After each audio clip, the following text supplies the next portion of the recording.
So what is this contraption called a windsurfer? Is it just a sail attached to a surfboard? Well, kind of. A man named Boyle Schweitzer invented it almost 30 years ago. No, he wasn't the first person to attach a sail to a surfboard, but he was the first person to use a universal joint at the base of the sail, allowing the sail to move in any direction instead of being rigidly attached to the board. The sailor pushes and pulls the sail against the wind to transfer the power to the board. He can rake the sail forwards and backwards to move the center of effort, causing the board to turn. He can lay the sail down or spin it when maneuvering. There are many types of boards and sails. Long boards with dagger boards are used in light wind with large sails. Short boards are used in slalom, wave, and bump and jump conditions. The short board lets you maneuver through the swells, and when you jump, you can pull the sail down to create a wing, so you'll go higher and fly further.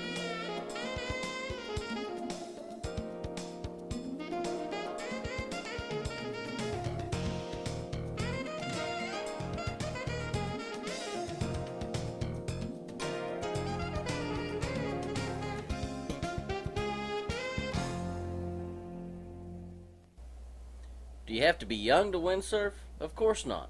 There are lots of individuals long in the tooth that are excellent windsurfers.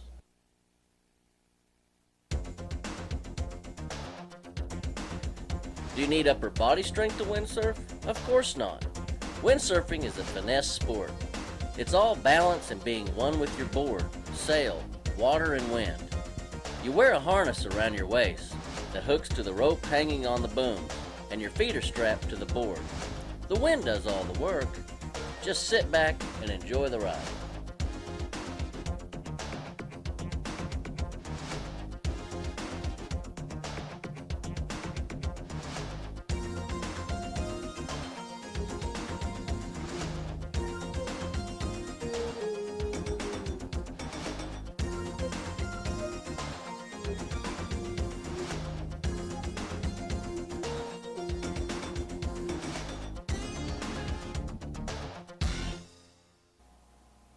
So who are these characters that chase the wind? Windsurfers are outdoor adventurous. Even in the big cities, windsurfers recognize the geographic and meteorological conditions that create wind. The pressure differential between cool ocean waters and the warm air of inland plains and deserts makes the wind move. Add some canyon walls, and you've got yourself a Venturi tube.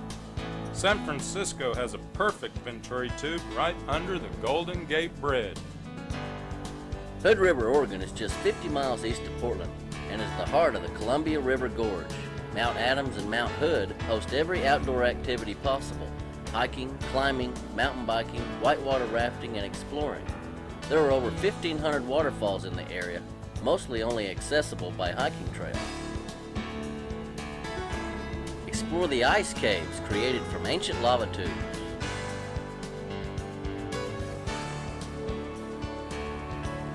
Climb the sleeping volcanoes. You can even hear the glaciers moan and creak as they wind their way down the mountain. From this outlook on the side of Mount Hood, you can see Rainier, Mount St. Helens, the Twin Sisters, and of course, Mount Adams across the river.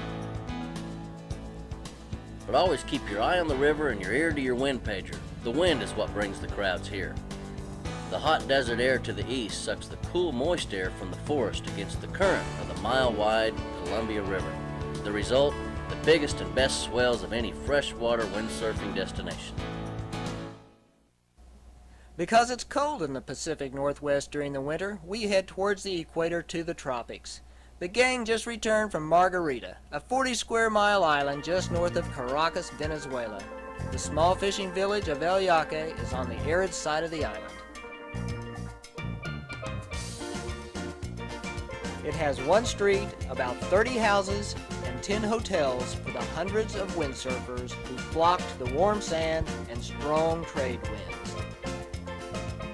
You only need to show up with your sunscreen. All the equipment is there waiting for you. Even if you don't know how to windsurf, no problem. Just take a lesson and learn from the professionals. The wind blows side shore, there's no surf, and the water is clear and flat. It's the perfect place to practice a new trick.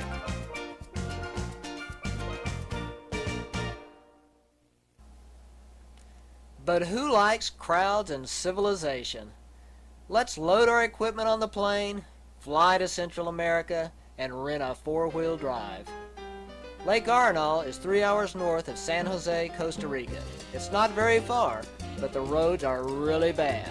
The rainforest is full of birds, butterflies, ants, spiders, and poisonous snakes, including the dreaded fer de lance. Get directions from locals and hike down the jungle canyon to La Fortuna Falls.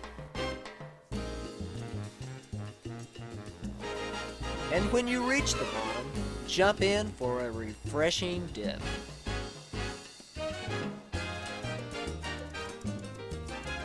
Rest and relax at Tabacon at the base of Mount Arenal, a mini resort with dozens of hot pools along the river.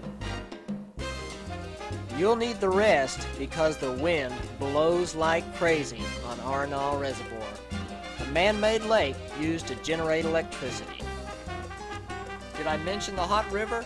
It's heated by the world's most active volcano, Mount Arenal. You may have seen it in the movie Congo.